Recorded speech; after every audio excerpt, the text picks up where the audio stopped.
Hoje é dia 1º de dezembro de 2020, são 15 horas e 10 minutos em Franca, São Paulo.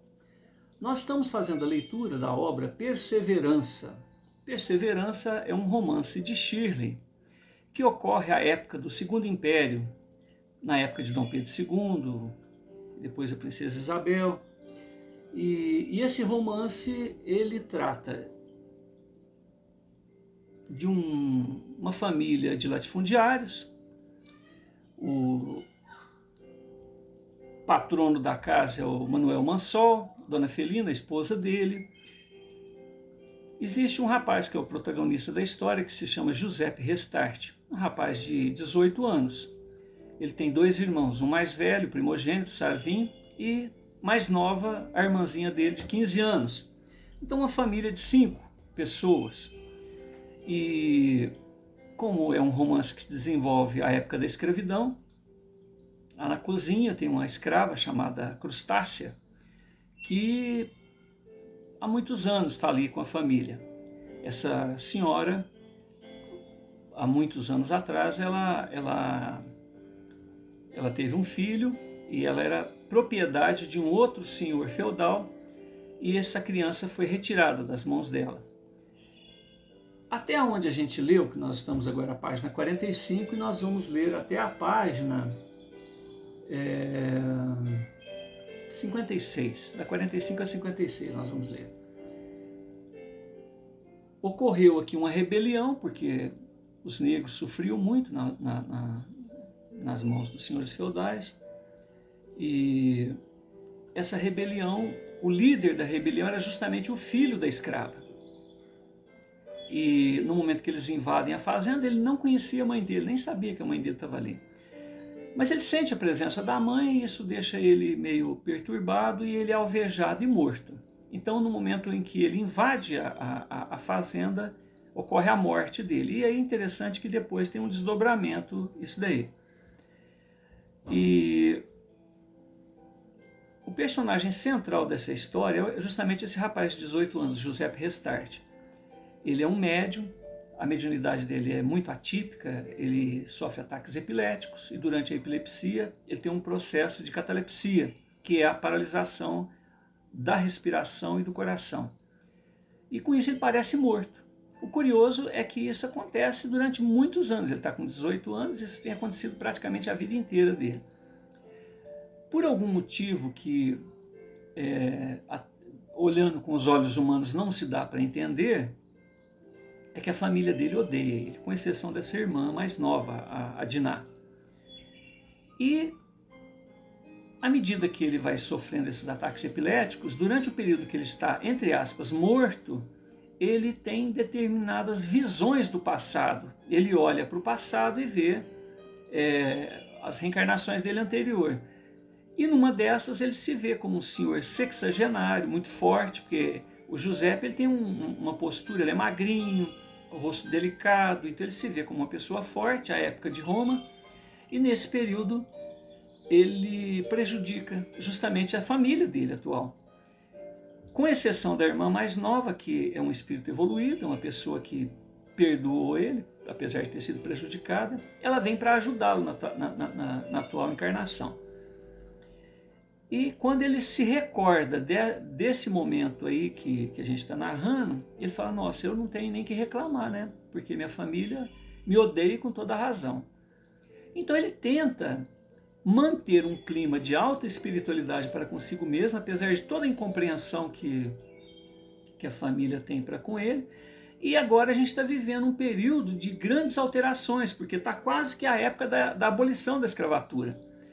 E o período mais conturbado, a época da abolição, é o momento em que mais escravos chegam através daqueles navios negreiros. Então ocorrem muitas insurgências dos escravos em relação aos seus senhores. Bom, a gente está num momento aqui agora aonde terminou, né? Acabou de acontecer uma rebelião, novas rebeliões vão acontecer, e ocorre uma reflexão de um pensador aqui, chamado Fernando Ortiz Fernandes, que tem tudo a ver com o que está acontecendo.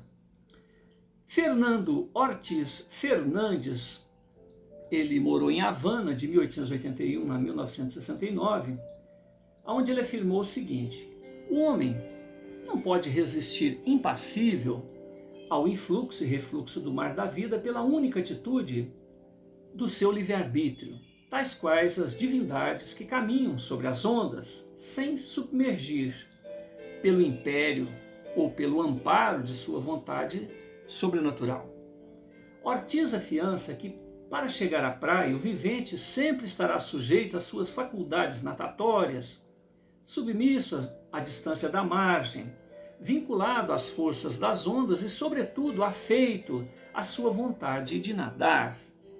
Ortiz avaliza que os seus atos, o resultado de seu empenho, terão que ser concebidos pelo observador, estudioso ou julgador, como a resultante de forças combinadas subjetivas e objetivas do indivíduo e do ambiente, portanto, sob o influxo de um livre-arbítrio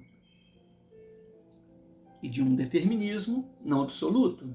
Então aqui completamos viver, reconhecer os próprios limites e se aprimorar, rogando forças, entusiasmo, oportunidades, socorro e orientação aos mensageiros do Altíssimo, atento ao querer das leis de harmonia, as leis universais.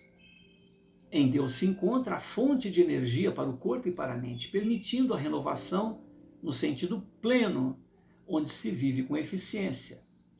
Há, portanto, a necessidade de sincronizar o pensamento com o ritmo e o pensamento divino, orar.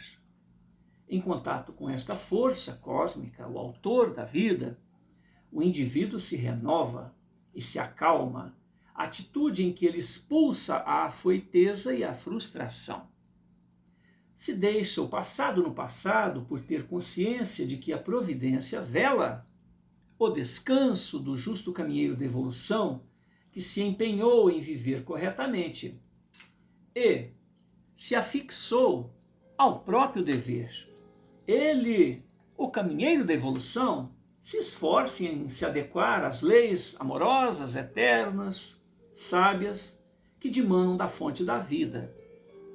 Ele, o caminheiro da evolução, se cansa menos e vive melhor. Ele, o caminheiro da evolução, descobre no exercício do amor que amar se aprende amando.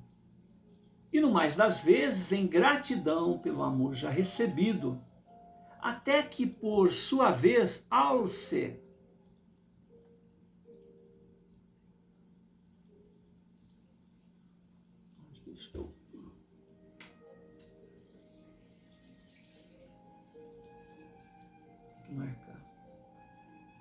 o amor incondicional. Ele, o caminheiro da evolução, se reconhece irmão das estrelas e das árvores. Ele, o caminheiro da evolução, vai se importar e se solidarizar.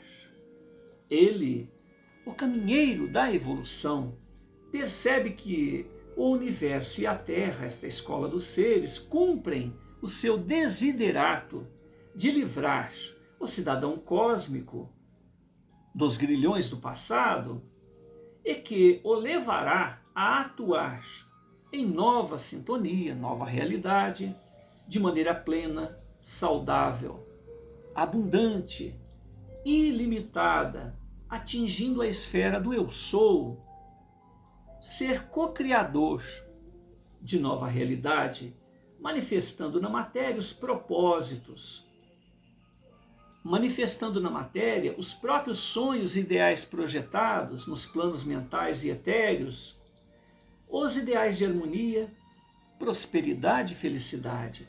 No plano físico, tudo se renova e passa. O que não se é, ofertando novas lições e aquisições definitivas para o espírito imortal, o que realmente se é. Nas lições de amor do Cordeiro de Deus, iremos anexar a interiorização, ser especialista de nós mesmos, o conhecimento, participar das mudanças que ocorrem ao redor, e a sabedoria, reconhecer que em tudo há ordem. Quando os valores se difundem, conflitos e diferenças diminuem. Iluminam-se até atingir a consciência de Deus, com D minúsculo, Criador. A consciência de que anteriormente ao corpo físico ocorre todo um planejamento celestial. Na confiança da imortalidade, o estresse e o terror desaparecem. O amor se torna indispensável. A consciência de que os irmãos de vanguarda nos velam, entusiasmam e promovem reencontros para que desenganos se tornem afinidades, aconchegos. Vencer no amor é vencer no melhor. Afinal, o nome cósmico do Cristo é amor. Amor, amor. Os ideais e rumores de insurgência iam se avolumando, fazendo com que trabalhadores, escravos e aproveitadores de ocasião fossem se somando. De outro lado, as associações de privilegiados se consultavam e se preparavam para este inevitável embate.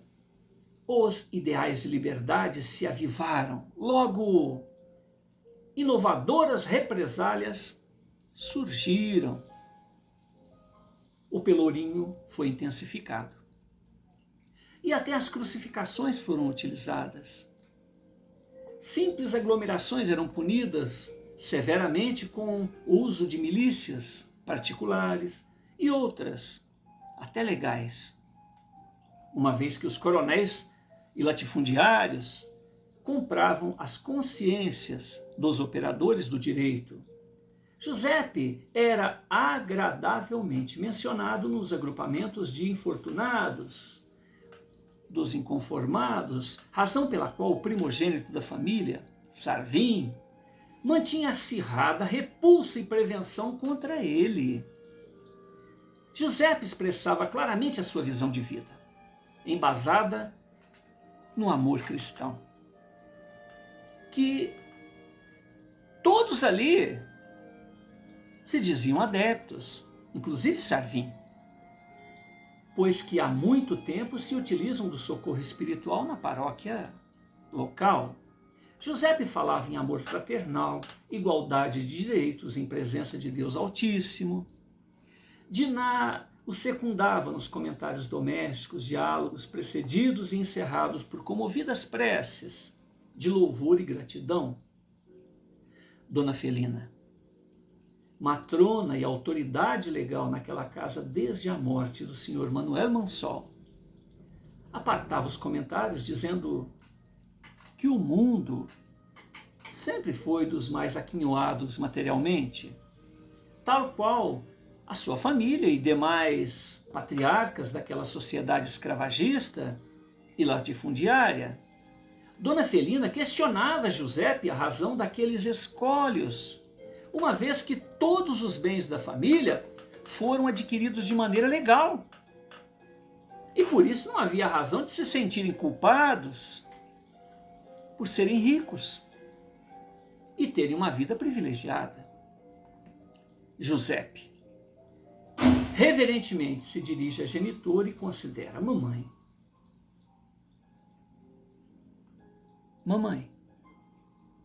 acumular valores é inerente à condição humana para que a vida em sociedade se mantenha de maneira digna, suprindo necessidades do patriarca, seus comensais e todos os agregados ao tipo de economia que ele administre. Normas, princípios legais sempre foram criados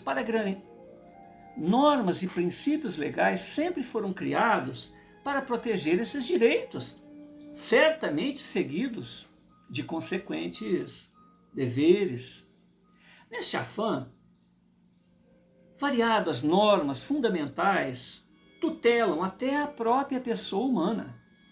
O direito à propriedade deu origem à maioria das revoluções históricas decorrentes da relação do homem com os seus bens.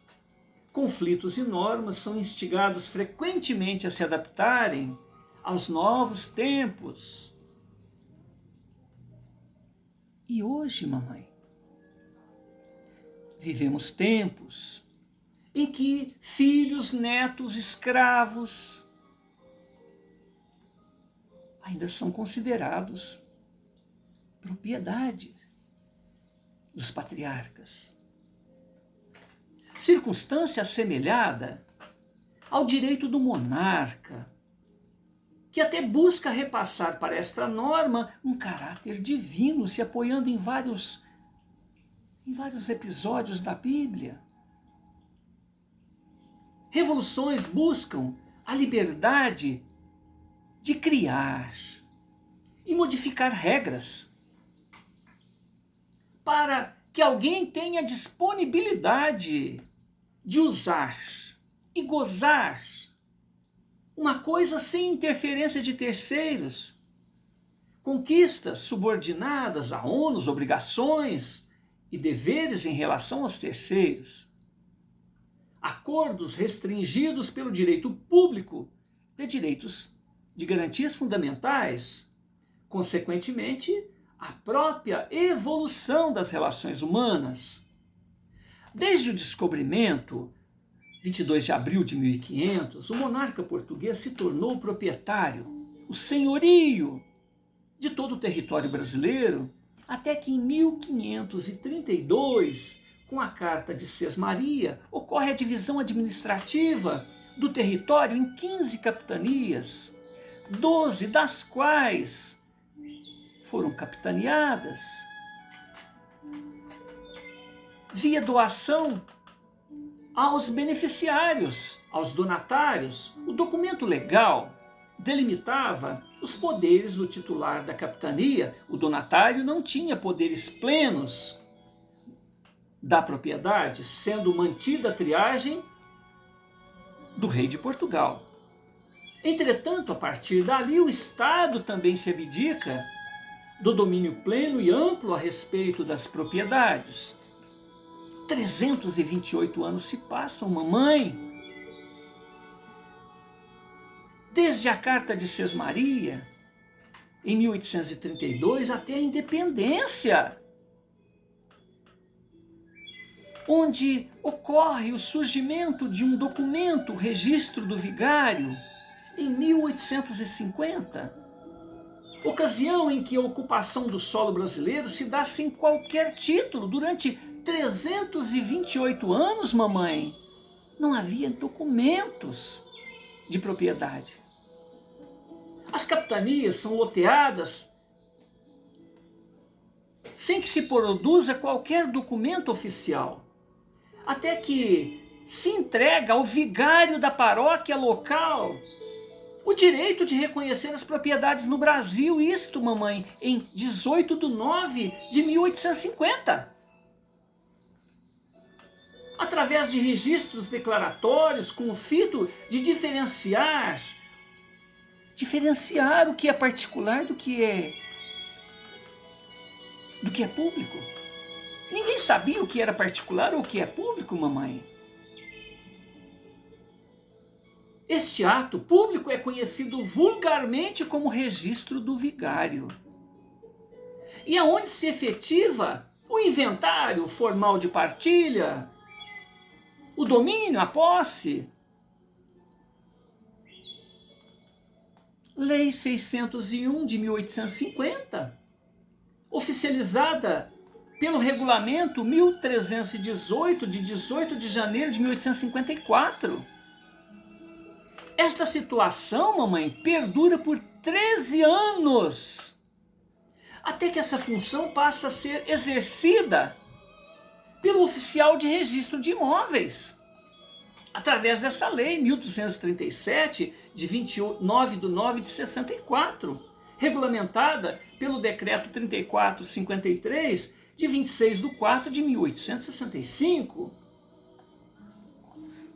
De outro lado, mamãe, Dom Pedro II, imperador constitucional e defensor perpétuo do Brasil, faz sancionar aos seus súditos o registro hipotecário aos 21/10/43, Lei 317/43, onde o registro, veja bem, mamãe, em 1843 existiu o registro hipotecário e somente em 1865, 20 anos depois, é que as pessoas hipotecavam seus bens imóveis sem ter documento. Então, o registro de crédito antecede em 2 décadas o direito de propriedade. Oportunamente, a Lei Orçamentária 317 de 1843 transformou o registro de hipotecas em registro geral e, consequentemente, deu origem ao registro de imóveis, através dessa lei que eu citei, mamãe. Então, a Lei 1237, de 24/9/64, reforma a legislação hipotecária e estabelece as bases das sociedades de crédito, registros públicos, substitui a aquisição da propriedade pela simples entrega para transcrever o título como meio de regulamentar a transferência do imóvel. Destarte, as obrigações entre os contratantes continuam a ser geridas pelo contrato firmado entre as partes. Em seu artigo 2º, diz que a hipoteca é regulada somente pela lei civil, ainda que algum ou todos os credores sejam comerciantes. Ficam derrogadas as disposições do Código Comercial relativa à hipoteca de bens de raiz. No seu parágrafo 1º, só podem ser objetos de hipoteca os imóveis, os acessórios dos imóveis, com os mesmos imóveis, os escravos. Os escravos podem ser hipotecados, podem ser colocados como garantia de dinheiro emprestado. Os animais da propriedade, que forem especificados no contrato com essas propriedades. O domínio direto dos bens enfitêuticos, direito real em contrato perpétuo, alienável e transmissível para os herdeiros, pelo qual o proprietário atribui a outrem o domínio útil do imóvel contra o pagamento de uma pensão anual certa e invariável, isto com aforamento.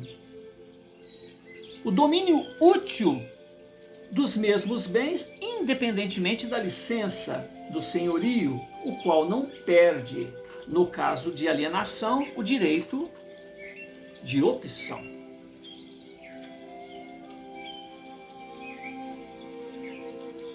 Folha 48. Desnecessárias, mamãe, as considerações a respeito das formas de transmissão ou dos títulos que garantam tais bens, consequentes à declaração da vontade e atos intervivos, atendendo desde as respectivas formalidades legais até as consequentes sucessões hereditárias.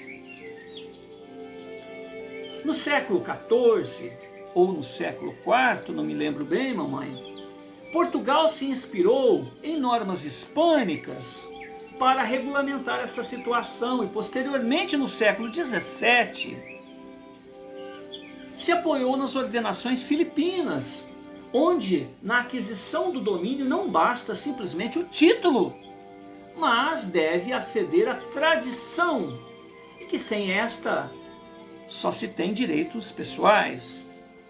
E esta forma de registro público sofreu sucessivas adaptações, sendo sempre norteadas pela data do registro. Mamãe, reconheça que nem sempre aquilo que parece realmente o é. se formos diligenciar o princípio dos acontecimentos. Entretanto, com o fito de criar caminhos de entendimento, paz, progresso para todos, nos dias em que vivemos precisamos relevar a legalidade e tentar corrigir os abusos do passado de maneira corajosa e responsável. Acredito que agindo de maneira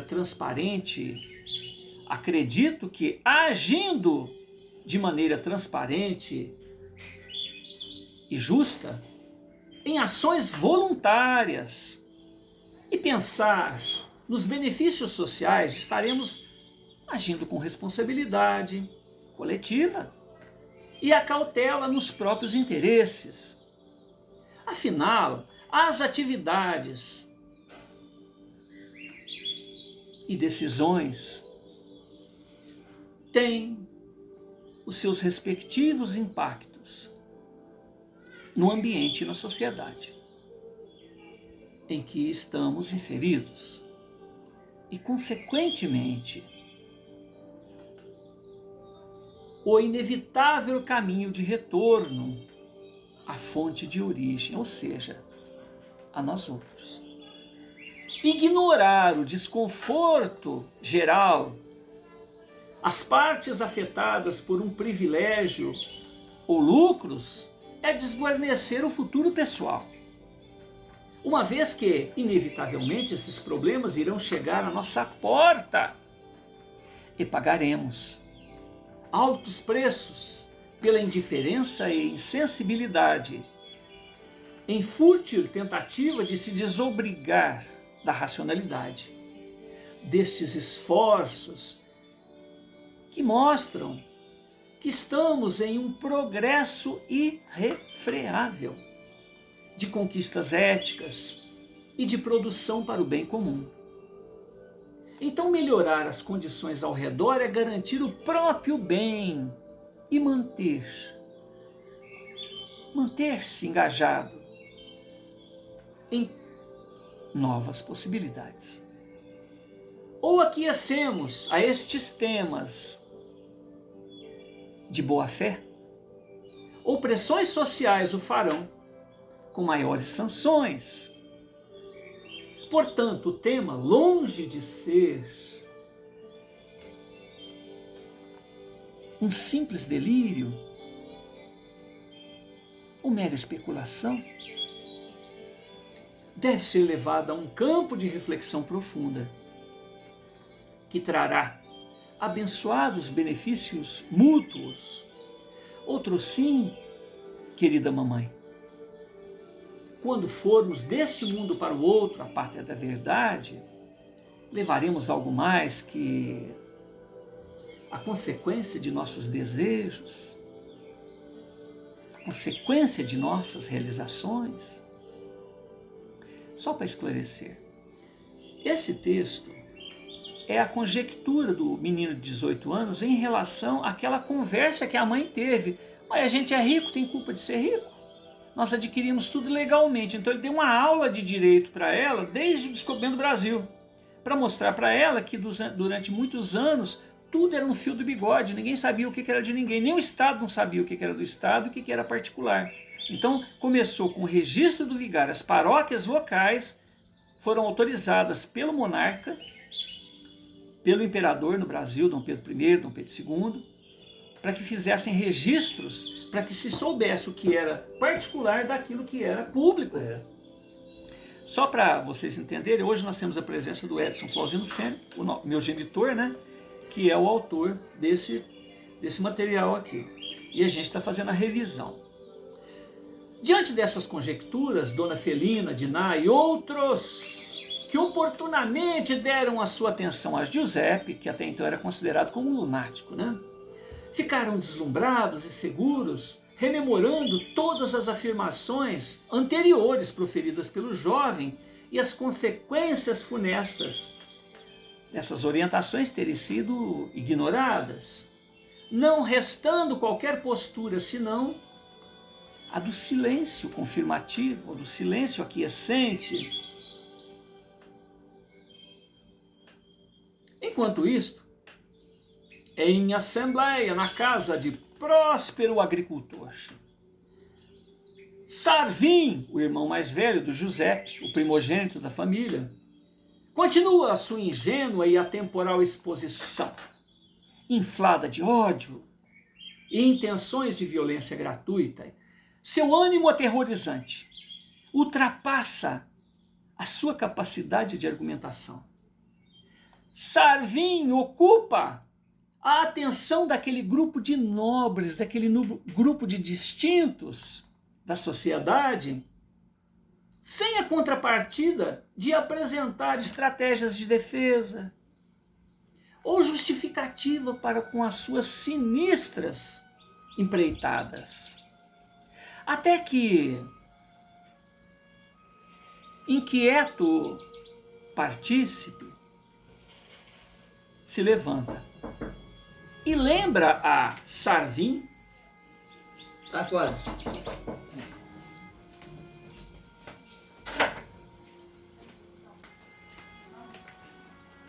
Eu pensei que era. O que foi? Foi?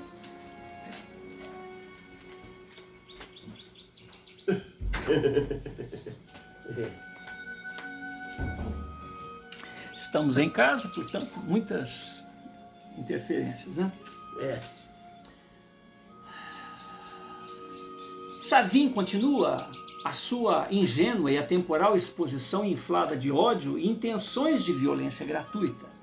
Seu ânimo aterrorizante ultrapassa a sua capacidade de argumentação.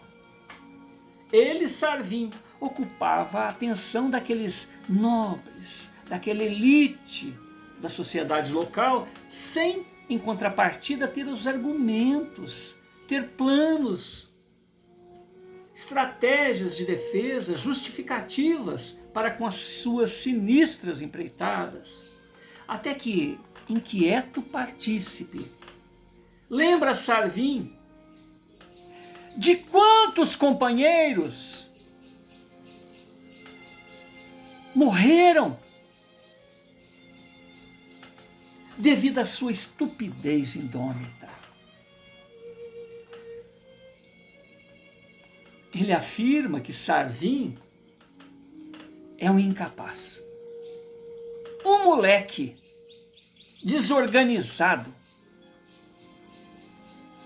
um inconsequente estrategista, indigno de decidir pelo grupo